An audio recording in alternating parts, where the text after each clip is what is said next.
la semaine dernière j'en faisais 79. J'avais pris beaucoup en masse, je mangeais un peu beaucoup quand même. Et là j'ai essayé cette semaine de descendre un peu ma consommation de repas. Donc là très rapidement j'ai perdu 3 kilos cette semaine. Voilà. Et ma pointure de chaussures, je fais du 41. 41. Donc je pense que c'est en dessous de la moyenne qui est de 42 pour un garçon. Donc j'ai des petits pieds quoi. Voilà. Donc là vous connaissez un peu plus de choses sur moi en un seul fait.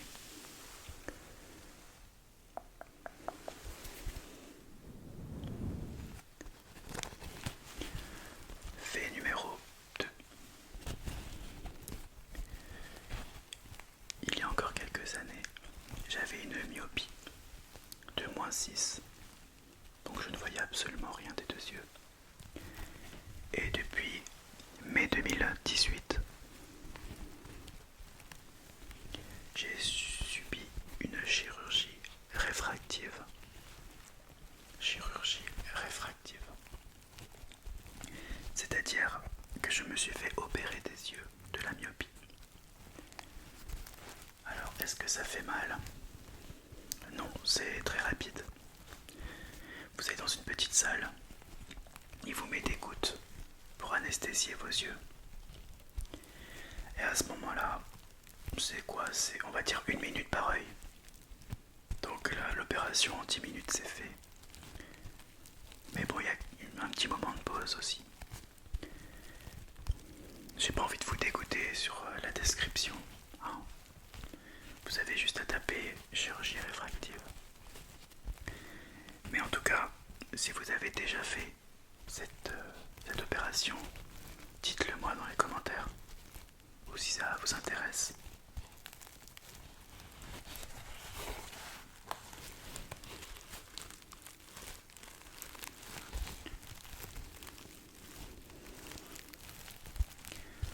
Fait numéro 3.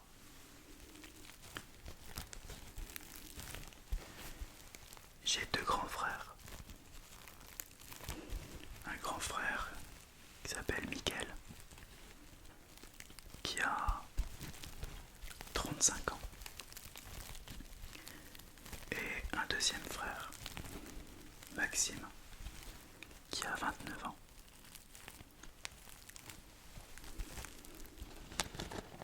Et du coup, moi je suis le dernier.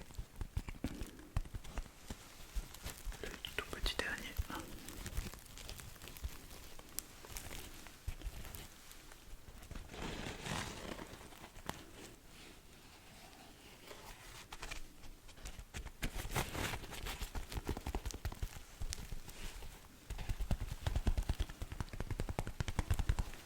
Fait numéro 4.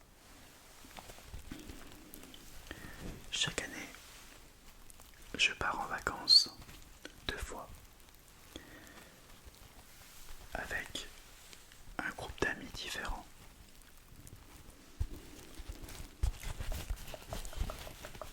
Alors, vous allez peut-être me dire, waouh, c'est beaucoup quand même. Disons que je suis professeur, donc quand on est prof, on a beaucoup de vacances. Je crois qu'on a 16 semaines. Même si on peut compter ça comme un peu moins, puisqu'on a beaucoup de préparation à faire. Mais on essaye quand même de profiter, donc soit je pars, alors je pars toujours pendant les vacances de juillet-août, ça c'est sûr. Je pars 10 jours à peu près. Et pour les vacances, soit c'est d'avril, vacances d'avril, ou les vacances de la Toussaint, je pars une petite semaine. Pourquoi pas les vacances de Noël? Je l'ai déjà fait, mais en fait, en décembre, il y a Noël, il y a l'anniversaire de ma mère, etc., etc. Donc du coup, il y a beaucoup d'événements. sortir pendant cette période, c'est assez compliqué. Je préfère rester en famille. Voilà. Mais souvent, j'essaye d'aller dans un autre pays pour découvrir. L'année dernière, je suis parti à Copenhague avec ma meilleure amie. C'était genre trop bien. On était parti pour la période de Noël, donc c'était genre avant tout ce qui était le coronavirus. On a eu beaucoup de chance d'ailleurs, puisque c'était en décembre et le coronavirus vraiment ça a commencé à vers janvier-février oui de plus en plus d'articles de cas en Chine. Et cet été je suis parti à Nice et au Portugal, à Lisbonne. Donc oui, en fait je suis parti 3 fois cette année malgré tout. Mais j'adore voyager, c'est hyper important pour moi.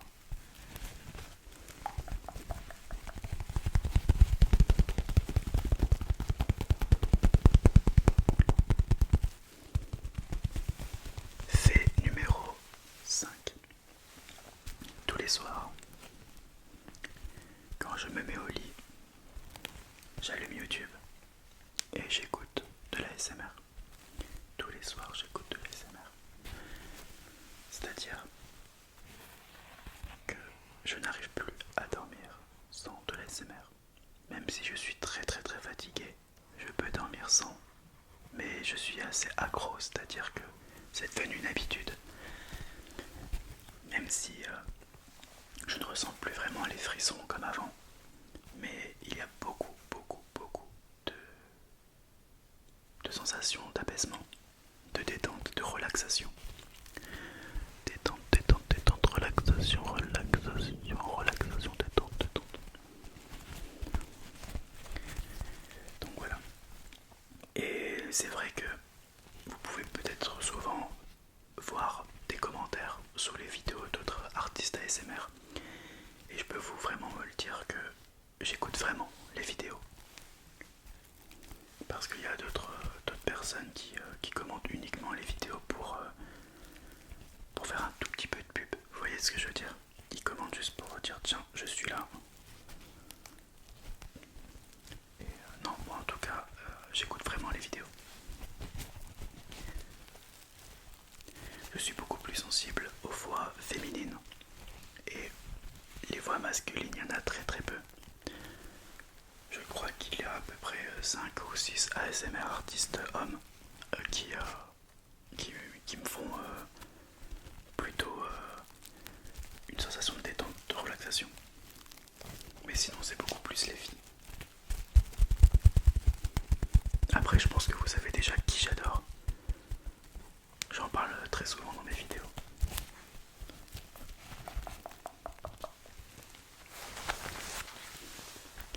Fait numéro 6. Quand j'avais 6 ans, j'ai fait 1 an d'école de dessin.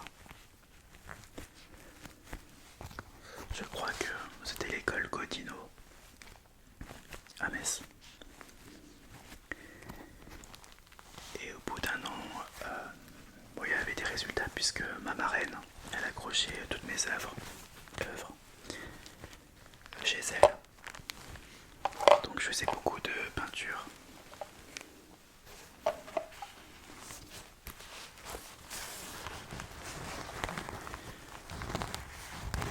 Mais après, le manque de sport m'a beaucoup manqué. Et j'ai repris très vite le tennis puisque mon père était gérant d'un club de tennis. Donc j'ai tout de suite repris le tennis à 7 ans.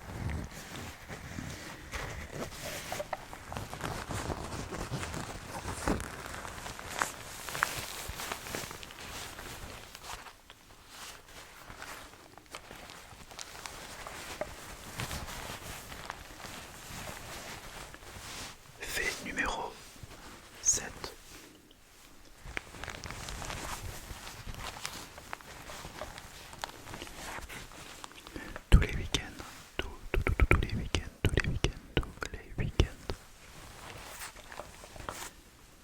Je sors avec des amis.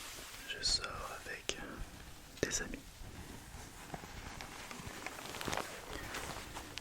Pour moi, c'est, on va dire, vital de sortir boire un verre ou sortir faire un cinéma, un restaurant, un week-end avec des amis parce que j'adore rigoler, j'adore rire. Référence à J'adore rire.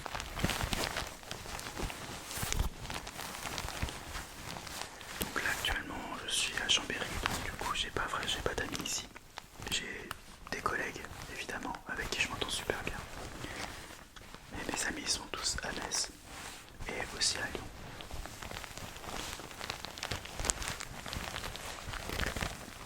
Voilà.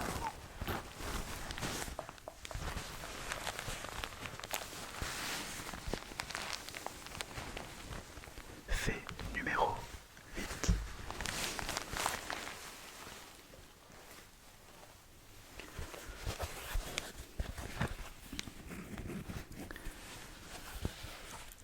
Je suis complexé par mon nez depuis que je suis tout petit. Depuis que je suis, on va dire, au collège. Parce que je le trouve gros. Il y a une bosse. Et souvent, vous savez comme au collège, les gens, les petits, les jeunes, ils aiment se moquer sur le physique. Et depuis tout petit, ça a été comme ça. Et après j'ai grandi et j'ai commencé à apprécier mon nez. Vraiment. Et actuellement, en ce moment, c'est vrai que je pense beaucoup à faire une rhinoplastie. Parce que, je ne sais pas, peut-être que j'approche les 30 ans et que... Je sais pas, honnêtement, quand je me regarde dans le miroir, je me dis, si j'avais un nez plus petit, sans cette bosse, je serais beaucoup mieux. Et ceux qui me connaissent, justement, me disent, Alex, non, ne fais jamais ça. C'est ça qui fait ton charme. Et je suis un peu d'accord avec eux. Mais le souci, c'est que quand on est complexé, on peut rien y faire, quoi. Même si on peut travailler sur soi-même. Après, je suis pour la chirurgie. J'ai jamais été contre. Le plus important, c'est que la personne se sente bien avec soi-même. Car elle a besoin de s'aimer, elle, avant d'aimer les autres. Avant de pouvoir aimer les autres, j'ai envie de dire. Alors, je ne sais pas si vous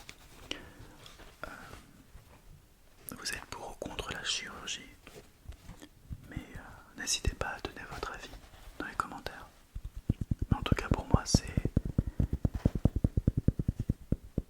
dans ma tête. Donc ne soyez pas étonnés si un jour vous me voyez avec un nez complètement différent. Ça veut dire que j'aurais passé le cap.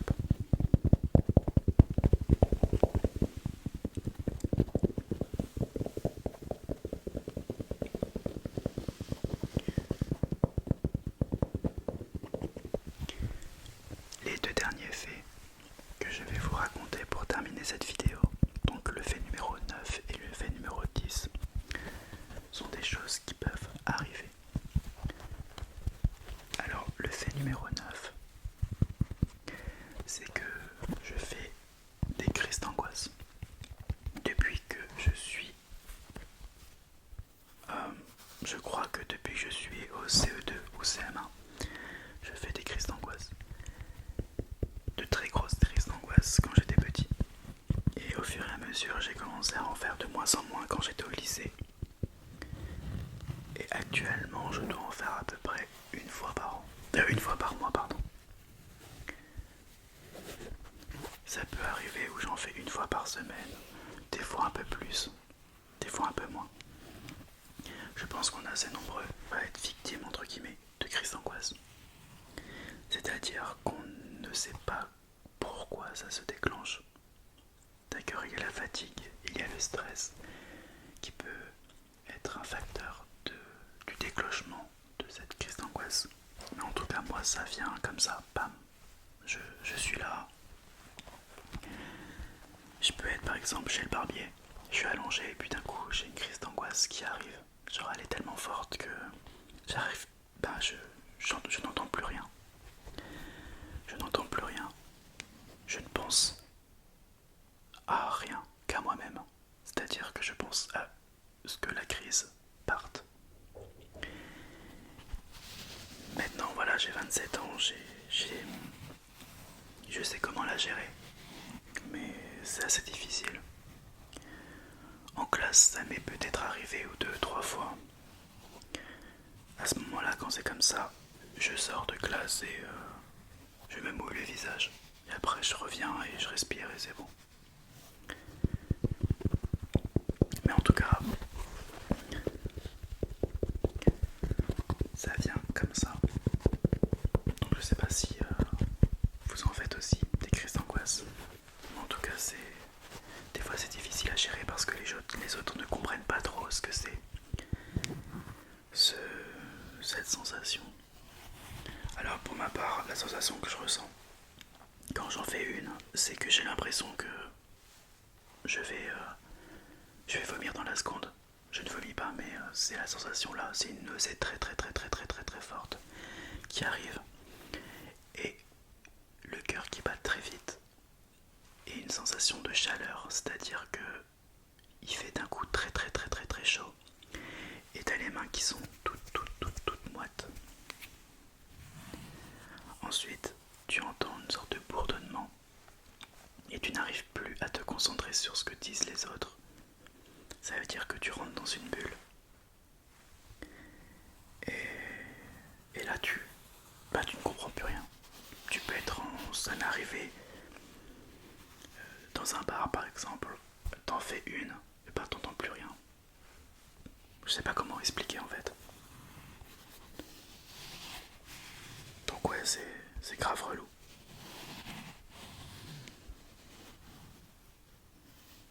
Voilà.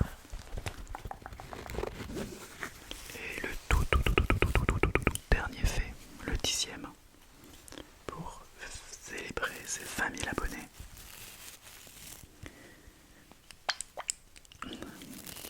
Alors, je l'ai choisi parce que vous êtes assez jeune quand même dans ma communauté. Je veux dire que vous êtes beaucoup à avoir entre 25 et 35 ans.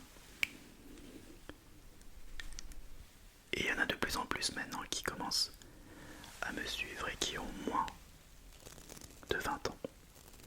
Donc, j'aimerais raconter ce fait, ce 10e et dernier fait. C'est que, en soirée, on m'a déjà drogué. C'est marrant parce que c'est pas de la drogue que je vous raconte, c'est juste de l'huile de barbe. Ne vous inquiétez pas. On m'a déjà drogué en soirée. C'est-à-dire que je suis allé en boîte et on m'a offert un shooter. Jet 27. Et en fait, je l'ai bu. Et cette personne justement qui est venue me l'offrir m'a montré son flacon de GHB. Et il m'a dit, je t'ai mis des gouttes. Et moi je l'avais déjà bu. Donc l'effet était déjà présent, c'est-à-dire que j'ai senti que mes mains et mes pieds avaient une sensation de plonger dans du sable. J'avais plein de petits frissons. Et là je pouvais être dans l'incapacité en fait de râler, d'avoir peur ou d'angoisser en fait. Et je me rappelle uniquement que je me suis réveillé le lendemain. Il était 11 h et je me rappelais plus de comment je suis arrivé dans l'appartement à 11 h. entendu, j'étais pas tout seul. J'étais avec mon meilleur ami. Et c'est mon meilleur ami qui m'a expliqué que 1 heure après, je me suis endormi au bar. Et alors ça s'est passé à Lyon d'ailleurs. Et je me suis endormi au bar et il a appelé un Uber. Et on est rentrés tous les deux. Et il m'a mis au lit. C'est tout. C'est tout, c'est tout, c'est tout. Donc, juste pour vous méfier quand on vous offre un verre, quand vous êtes dans un bar ou en boîte. Donc voilà. Alors peut-être maintenant vous êtes encore jeune, ou peut-être un peu plus âgé, et vous ne remarquez pas ces petits détails. Mais à chaque fois que je sors, je vois de la drogue. À chaque fois, chaque fois, chaque fois, chaque fois, chaque fois, chaque fois.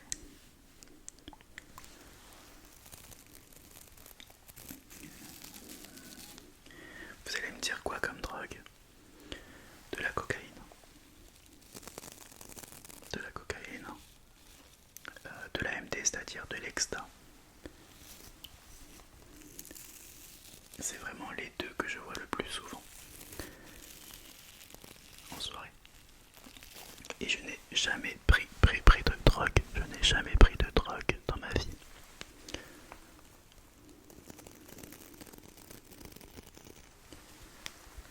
Il est important de montrer au lycée ou même au collège ce que ça peut faire de prendre de la drogue, la dépendance,